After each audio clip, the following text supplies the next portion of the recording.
지난 한 주간, 두 주간이죠. 두 주간도 잘 지냈지요? 잘 살았지요? 행복했습니까? 헤매지 않고 잘 살아왔지요? 그런 축복 계속되기를 바랍니다. 우리가 살아가며 우리가 꼭 관심을 가져야 될 내용이 크게 세 가지예요.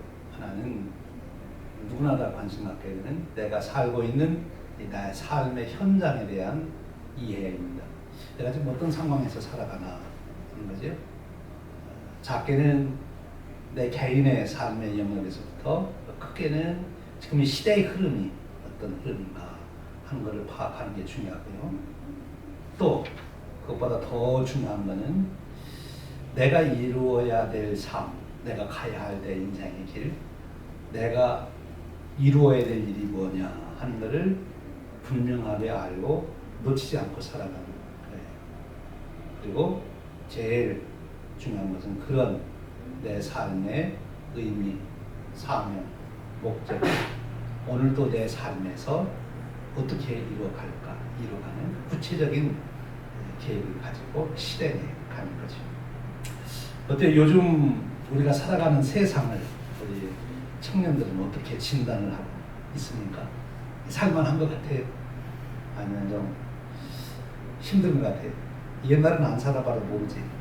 옛날에 이렇게 살았나? 이렇게. 우리 임길중 목사님은 옛날 살아봤고 요즘도 살아보니까 옛날하고 지금 같아요? 달라졌어요? 좀 더 좀 촉박해진 것 같아요. 예. 한국에서. 세상이 변해서 그렇죠.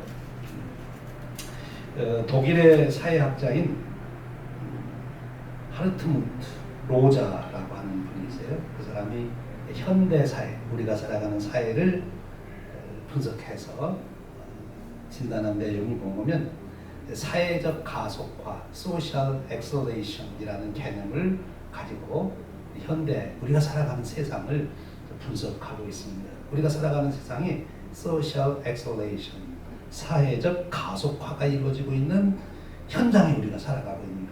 그럼 이 소셜 엑셀레이션이 일어나는 우리의 삶의 현장에는 그럼 구체적으로 무슨 일이 일어나느냐? 우리가 다 겪는 거예요.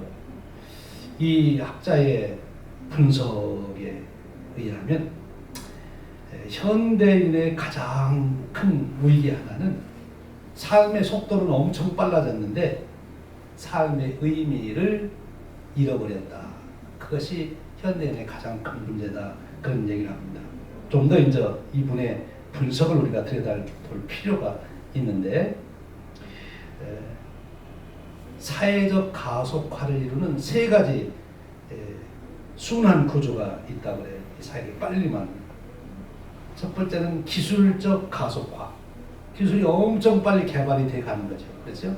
내가 대학 다닐 때 공부한 내용이 이제 졸업하고 보니까 다 옛날 얘기가 돼버린 거예요. 옛날 같으면 그거 가지고 내가 평생 일을 하고 살아야 되는데 그건 이제 다 소용없는 너무나 이 기술이 가속화되는 그리고 이메일 생겼죠. 고속열차, 초음속, 초음속 매체들이 이제 생기잖아요. 우리 컴퓨터만 해도 이제 무슨 컴퓨터? 우리 양자 컴퓨터 나온다고 해요. 그러면 속도가 엄청 빨라지는 거죠. 그렇죠? 검색 속도가 엄청 빨라지는 그런 기술적 가속화. 기술적 가속화에 따른 또 하나의 빨리 변하는 게 있는데 사회 구조의 변화예요. 옛날의 가정의 형태하고 이제 지금의 가정의 형태, 앞으로 변하는 가정의 형태 너무 빨리. 내가 새 물건 사가지고 써보기도 전에 또 새 물건이 나왔어. 이 물건 사면은 내가 뒀다가 잘 써야지. 다 지금 이제 소용없는 거지, 그렇죠? 언제 바뀌는지 몰라. 나도 옛날에 이제 컴퓨터 처음 사고 배울 때 프로피 디스크 싸게 판다고 그래가지고 잔뜩 사놨는데 하나도 못 쓰고 다 버리네. 그 다음에 더 하드 디스크 좋은 게 나오니까 필요. 그런 사회 구조도 빨리 변하는 거예요. 정치적 지형도 바뀌고 그럴 수가 없는 거죠. 그리고 생활 속도의 가속화. 시간이 기술이 발전돼서 시간이 전락됐죠. 여러분들이 이제 인포메이션 하나 얻으려면 옛날에는 도서관 가야지, 거기서 또 책 찾아야지, 책을 읽어야지, 그 주제가 어디에 있는지 그거 찾으려면 한참 찾아야 되는데, 지금은 키워드만 딱 넣으면 딱 설정해서 뭐 금방 나오니까 시간이 뭐 엄청 이게 절약이 되는 거예요.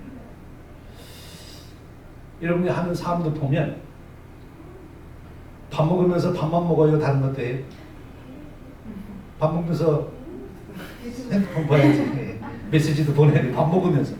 지금 이제 멀티 스태킹 하는 그런 시대가 되면서 그게 이 사회가 급속히 변화되는, 그래서 기술도 사회 구조도 그리고 생활 속도도 엄청나게 변화가 된다. 그분이 얘기하기를 이런 가속화의 역설이 있는데, 우리가 왜 기술을 개발하는가 하면 처음 기술 개발할 때는 이거 개발하면 시간 굉장히 세이브할 수 있어. 이 프로그램만 설치하면 쉽게 되니까 옛날에 4시간 하던 게 이제 1시간에 끝나고 3시간은 뭐 할 수 있어요?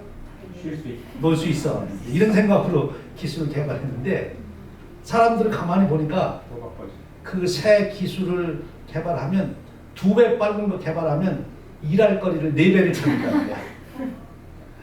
그러니까 이 기술 개발해가지고 쉴 수 있는 시간을 얻는 게 아니라 더 이제 바쁘게 돌아가는 그런 시간이 됐다는 거죠. 그래서 이런 소셜 엑셀레이션을 통해서 모든 현대인에게 이루어지는 보편적인 인생의 문제점이 생기는데, 그것이 뭔가면 소외, 에얼리에이션, 소외되는 거, 에얼리에이션. 근데 이 소외도 세 가지로부터 소외가 된다. 첫 번째는 공간적인 소외가 있는데, 옛날에는 어디 가서 경치가 좋으면 이제 구경하면서 이렇게 머물고 정을 들이는 거지. 근데 요즘은 정들일 시간이 없대. 빨리 지나가야 되니까. 어느 데가 살던 그 장소에서 내가 정을 느끼고 익숙해지고 그럴 수 있는 시간이 없는 거예요. 그래서 머무를 수 있는 장소가 없는 사람들이 된 거예요. 근데 여러분들에게도 그런 개념이 여러분 이미 없는지도 몰라요. 고향이라는 개념이 있어요. 고향. 우리 윤건사님은 고향이라는 하면 떠오르는 장소가 있어요? 네. 그래도 옛날 분이라고. 우리 이름이나 무슨 고향 그러면 떠오르는 게 뭐예요? 네.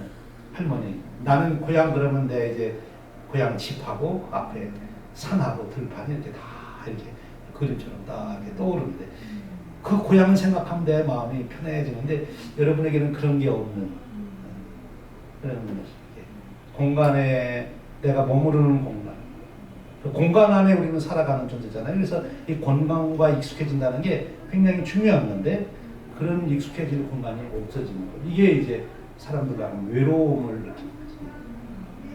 고향에 있는 사람들은, 그게 뚜렷한 사람들은 외로움을 덜 느낍니다. 고향이 없는 사람들이 허전한 거예요. 그리고 물건으로부터의 소외. 옛날에는 물건 하나 사면 오래 썼어요. 정이 들어. 물건 하나 사면 연필도 하나 사면 막 다 닳아서 없어질 때까지.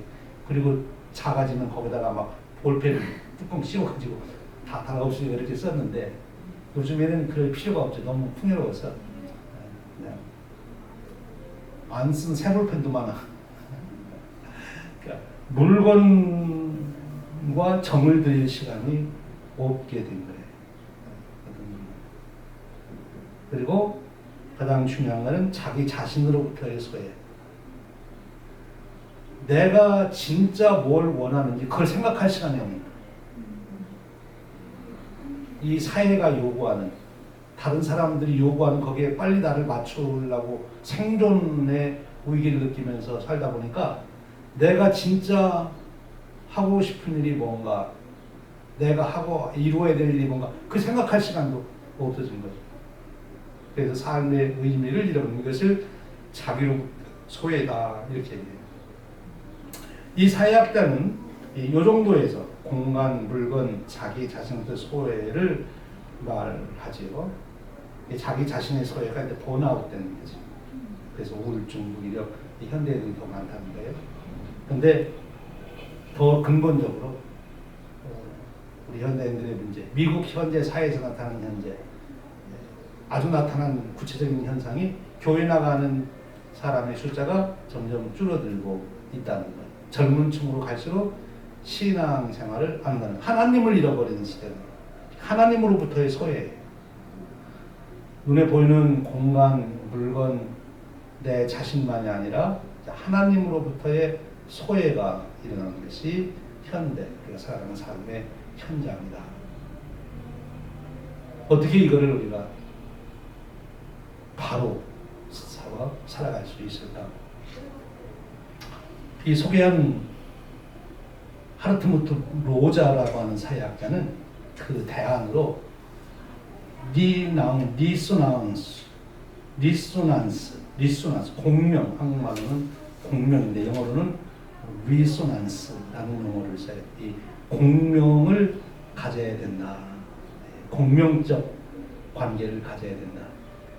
이 공명이라는 게 뭐냐? 세계와 내가 일방적으로 통제하고 소비하는 관계가 아니라 예측할 수 없는 대상과 깊이 연결되어 서로 반응하고 변하는 걸 공명이라고 이렇게 표현해요. 리소난스. 어떻게 그게 이루어질 수 있느냐? 깊은 대화. 다른 사람과도 깊이 대화해야 되는데 사람하고 대화할 시간이 없어요. 의미 있는 사람, 특별히 의미 있는 사람이라는 것이 내 가족들, 형제, 부모, 내 가족들, 또 내 친구들 하고도 같이 오랜 시간 대화할 수 있는 그런 형편이 안 되는 거죠. 그렇죠? 어떻게 오래 대화할 수 있는 시간들이 있어요. 다 바빠가지고서 빨리 용건만 얘기하고 빨리 가자 이렇게. 사람이 정드는 게 용건만 얘기해서는 정이 안 돼요. 시시콜콜한 얘기를 나누는 중에 시간을 갖는 중에 정이 들는데 그러지 못한다는 거죠. 그리고 자연의 아름다움, 구체적으로 자연의 아름다움을 보면서도 그걸 감상할 수 있는 여유가 없는. 그리고 이 밖에 이제 나무가 이렇게 아주 창 밖으로 보이고 새들 가서 이렇게 앉고다가 이제 그걸 보고서 감상할 수 있어야 되는데 그럴 여유가 없는 거예요. 마음의 여유가 없으니까 그 아름다움을 느낄 수도 없는 거죠. 다 지나쳐. 그렇게 할 수 있는 시간, 자연의 아름다움에 몰입할 수 있는 시간을 가져야 된다. 그리고 예술 작품을 보고 전율을 느끼는 그런 시간을 갖게 이제 공명의 시간을 가져가는 건데 여기서 더 나아가서 중요한 것은 그런 자연, 예술 그런 것만이 아니라 사람만이 아니라 더 중요한 하나님과 공명하는 그런 시간을 가져야 된다 하는 거죠. 오늘 이 사회학자 하르트무트 로자가 오늘 우리들의 삶의 현장을 정확하게 진단하고 있어요. 여러분도 아는 그 빅터 프랭크라고 하는 유명한 정신의학자가 있는데 그 정신의학자 이 빅터 프랭크가 한 말이 뭐냐면 아우슈비츠 수용소에서 그걸 다 겪고 나서 그분이 이제 이런 것을 발견해서 로고테라피라고 하는 그런 발견을 세웠는데 사람에게 제일 중요한 것은 의미를 찾는 것이다. 어떻게 아우슈비츠의 그 고통을 이겨낼 수 있는가? 그걸 이겨내는 사람은 삶의 의미를 가지고 있는 사람은 이겨내고 삶의 의미를 찾지 못했던 사람은 그 고난 속에서 다 죽어가는 거죠. 그러니까 우리의 현실의 삶에서도 누가 건강하게 살아가느냐 삶의 의미를 확실하게 가지고 있는 사람. 근데 그 삶의 의미가 어디서 오느냐? 오늘 우리가 읽은 성경 말씀에 그 답이 있어요. 예수님에 대한 이야기를 예수님의 제자들이 적어놓은 것이 이제 복음서인데 오늘 우리가 마가복음을 읽었어요.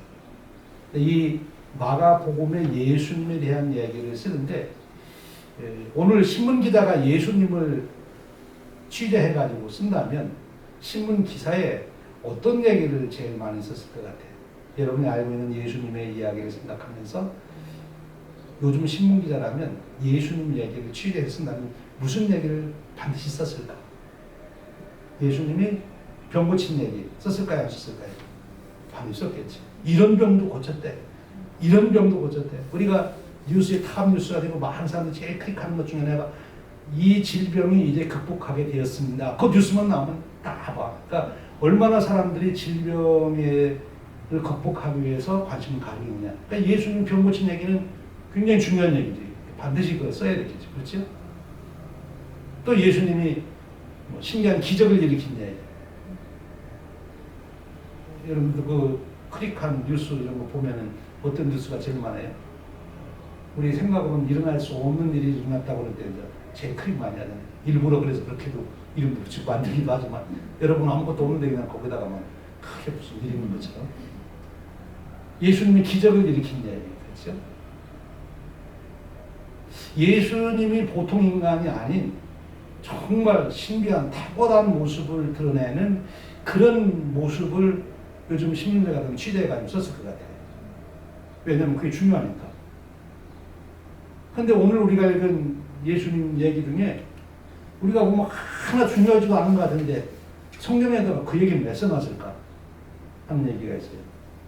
새벽 아직도 밝기 전에 예수님께서 일어나 새벽 밝기도 전에 예수님이 일어나는 게 그렇게 중요한가? 한적한 곳으로 가서 거기서 기도하십니다. 한적한 곳으로 간 게 그렇게 중요하냐? 예수님이 한적한 곳으로 산책 나간 게 뭐가 그렇게 중요하냐? 그게 무슨 큰 기사거리냐? 어때요? 병 고치러 가서 죽은 나사를 살렸다 그러면 그건 뭐 대서특필을 해. 안전병 일으켰다 그러면 그건 했지만 아니 한적한 곳에 예수님 산책 나간 게 뭐 그렇게 큰일이라고 여기다 꼭 적어놓냐? 여기다 적어놓았다는 얘기는 뭐예요? 예수님의 제자들이 예수님 말씀이나 하신 일 중에 이건 우리가 잊어버리지 말고 꼭 기억해야 돼. 그런 내용을 적어놓은 거거든. 좀 더 본질적으로 말하면 예수님의 제자들이 예수님과 함께 살고 듣고 보고 다 한 내용을 성령님이 이게 제일 중요한 거야. 이게 중요한 거니까 예수님 얘기 쓸 때 이 얘기는 꼭 써놔야 돼. 그래야 오고 오는 사람들이 예수님을 통해서 삶을 배우게 되지. 그래서 썼는 거예요. 그러니까 아니 성령님이 감동하셔 쓸 일인가 이게. 한적한 거 산책 나가는 게 뭐가 그렇게 중요하다고. 오늘 여러분 일기에다가 쓸 때 나 아침에 일어나가지고서 산책했다. 그럼 요즘 일기에 별로 안 쓸 것 같아요. 오늘 내가 어떤 계획을 세우고 누구를 만나고 오늘 내가 없었던 이런 새로운 아이디어를 내고 이런 걸 쓰겠지. 그런데 바로 지금 이 마가복음에서는 새벽 아직도 밝기 전에 예수께서 일어나 나가 한적한 곳으로 가서 거기서 기도하시더니 여기서 질문해 보는 거죠. 왜 예수님은 새벽 아직도 밝기 전에 요 표현이 여기 있을까? 새벽 아직도 밝기 전에는 무슨 뜻일까요? 아직 아무 일도 시작하기 전에. 그렇지? 또 아직 아무도 만나기 전에. 제일 먼저 일어나자마자 사람 만나기 전에 뉴스 듣기 전에 무슨 일 시작하기 전에 일도 시작하고 사람 만나고 뉴스 들어야 뭐 좋은 일인데 그 하기 전에 그 전에 예수님이 했어요. 일어나서 한적한 곳으로 갔다. 왜 예수님은 한적한 곳으로 갔을까? 오늘 그 뒤에 쭉 배경으로 있는 얘기를 보면 막 병자들이 많이 고침받으니까 막 군대같이 밀려오는 거예요. 그러면은 병자들 새벽부터 모아놓고서 한 번에 고쳐주면 얼마나 좋은 일이고 또 그 당시 많은 사람들이 진짜 하나님 아들이라고 칭송하고 올려드릴 텐데 그런 거 안 하고 그냥 혼자 지금 한적한 곳으로 갔다. 왜 한적한 곳으로 갔을까? 한적한 곳으로. 여기에 예수님의 삶의 놀라운 비밀이 있어요. 오늘 설교 제목이 한적한 곳에서 시작되는 경이로운 삶. 오늘 그 로자 학자가 진단했듯이 이렇게 바쁘게 돌아가는 이 현장 속에서 우리가 꼭 찾아야 될 것은 한적한 곳을 찾는 삶이 이루어져야 됩니다. 한적한 곳을 예수님 찾은 이유가 뭐예요? 그 이유는 딱 하나, 뭐 기도라고 여기는 표현됐지만 그거보다 더 중요한 우리가 말로 표현해야 될 일이 있어요. 기도했다. 아니, 바로 기도했다는 말 그 배경에는 그 한적한 곳에 누가 계신 거예요? 하나님. 그 한적한 곳에 예수님이 간 것은 그 한적한 곳에 누가 기다리고 계시기 때문에 하나님이 기다리고 계시기 때문에 하나님을 만나러 가신 거죠. 그 하나님을 만난 모습을 여기는 기도했다 그렇게 표현합니다. 오늘 정신없이 돌아가는 이 시대 속에서 내 존재의 의미, 내가 해야 할 일, 내가 누구냐 하는 걸 잊지 않고 살아가려면 내가 누구를 만나야 돼요? 하나님을 만나야 돼요. 그러기 위해서는 한적한 곳을 찾아가야 돼요.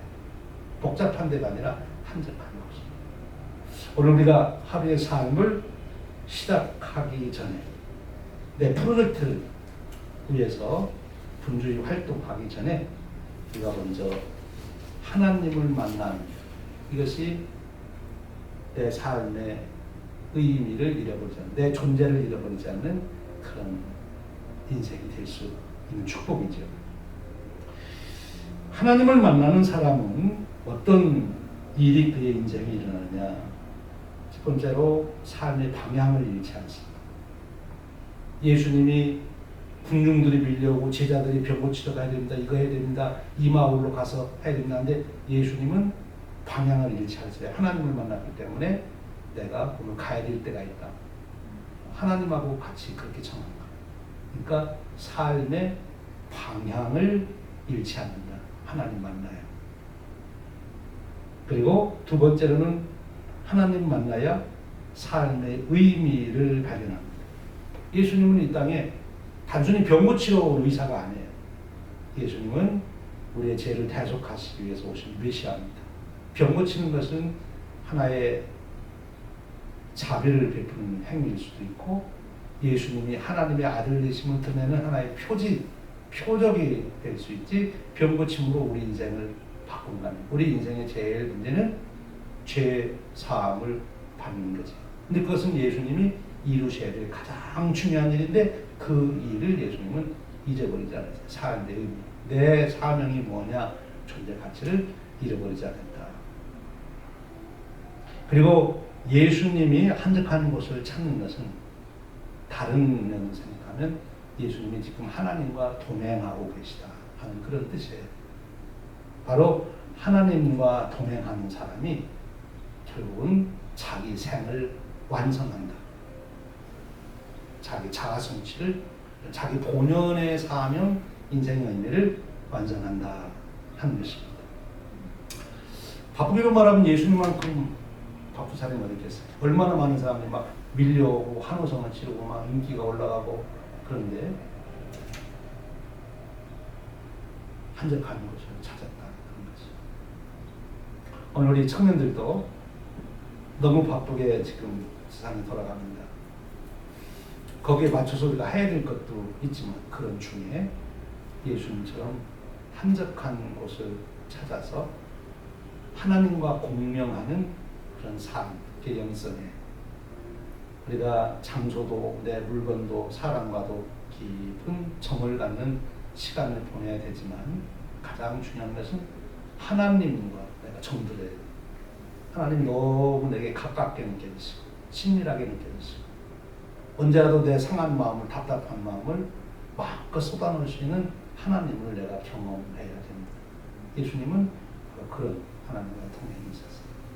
오늘 우리 청년들에게도 바로 예수님이 하셨던 이 삶의 원리 그것이 그대로 이루어지길 바랍니다. 아주 구체적인 제안을 드리면 아침에 일어나자마자 제일 먼저 뭐부터 봐요? 전화기 어디지? 찾아서 눌러가지고 이메일 온 게 뭐가 있나? 오늘 뉴스 뭐가 있나? 이렇게 하기 전에 전화기 찾게 되는 먼저 누구 찾아야 돼요? 하나님. 하나님 또 새 하루를 내리십니다. 오늘 하나님 은혜 속에 제가 살겠습니다. 하나님과 제일 먼저 대화하는 것. 그것이 예수님이 한적한 곳 찾은 기본 원리예요. 그리고 너무 바삐 돌아가는 이 소위 쳇바퀴 돌아가는 것과 같은 이 상황에서 잠시 내가 브레이크를 하려면 우리 스스로 그런 걸 말해요. 내가 하루에 뭐 30분 내가 전화기 안 보는 시간 갖겠다. 끊임없이 10분마다 한 번씩 전화기 보는 거를 30분 동안 안 봐. 뉴스도 안 듣고 안 봐.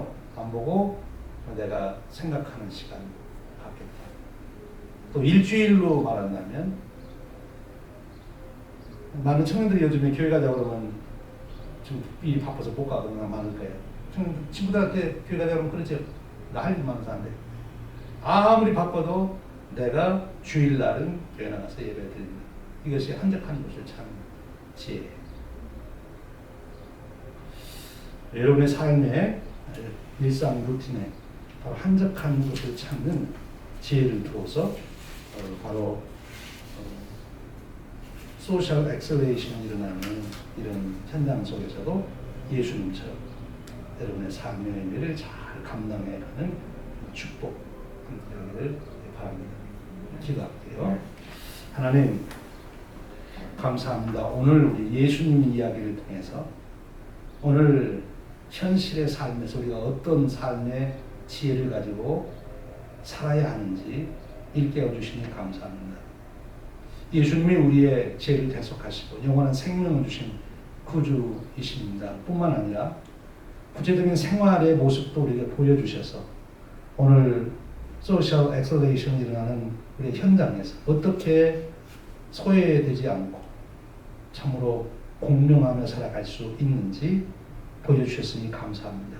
우리 예수님 생활을 본받아 한적한 곳, 하나님이 계신 곳, 하나님과 깊은 시간을 가지는 것, 그것을 정기적으로 찾게 하시고 그 힘과 능력을 얻어 모든 삶을 바르게 감당할 수 있도록 이끌어 주옵소서. 예수님 이름으로 기도합니다. 아멘.